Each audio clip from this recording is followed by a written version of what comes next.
டிட்வா புயல் எதிரொலியாக நாகை மாவட்டத்தில் சுமார் 13 மணி நேரமாக கொட்டி தீர்க்கும் கனமழை காரணமாக பப்ளிக் ஆபீஸ் சாலையில் ஆறு போல் ஓடும் தண்ணீரால் போக்குவரத்து கடுமையாக பாதிக்கப்பட்டுள்ளது. கூடுதல் விவரங்களை செய்தியாளர் லெனின் வழங்க கேட்கலாம். லெனின், வணக்கம். கள தகவல்கள். வணக்கம். நாகப்பட்டினம் மாவட்டத்தில் டிட்வா புயல் காரணமாக கடந்த 24 மணி நேரமாக விடாமல் தொடர்ச்சியாக கனமழை பெய்து வருகிறது. டெல்டா மாவட்டங்களிலே அதிக அளவில் நாகப்பட்டினம் மாவட்டத்தில் தற்போது மழைப்பொழிவானது தொடர்ந்து பெய்து கொண்டிருக்கிறது.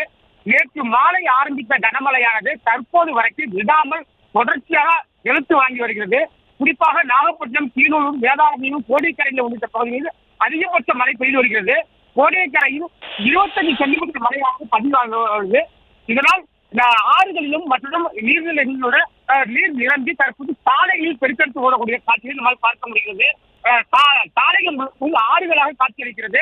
தற்போது நம்ம பார்த்துக் கொண்டிருக்கக்கூடிய நாகப்பட்டினம் மாவட்டம் பப்ளிக் ஆபீஸ் ரோடு பகுதியில் நம்ம இருக்கிறோம். இந்த பகுதியில பாத்தீங்கன்னா முழுக்க சாலைகளிலேயே தண்ணீர் பெருக்கெடுத்து ஓடுகிறது. இதனால் வாகனங்கள் செல்ல முடியாமல் தள்ளி கொண்டு போகக்கூடிய காட்சிகளையும், அதே மாதிரி 4 சக்கர வாகனங்கள் ஊர்ந்து செல்லக்கூடிய மக்களுக்கு செல்லக்கூடிய. நன்றி லெனின்.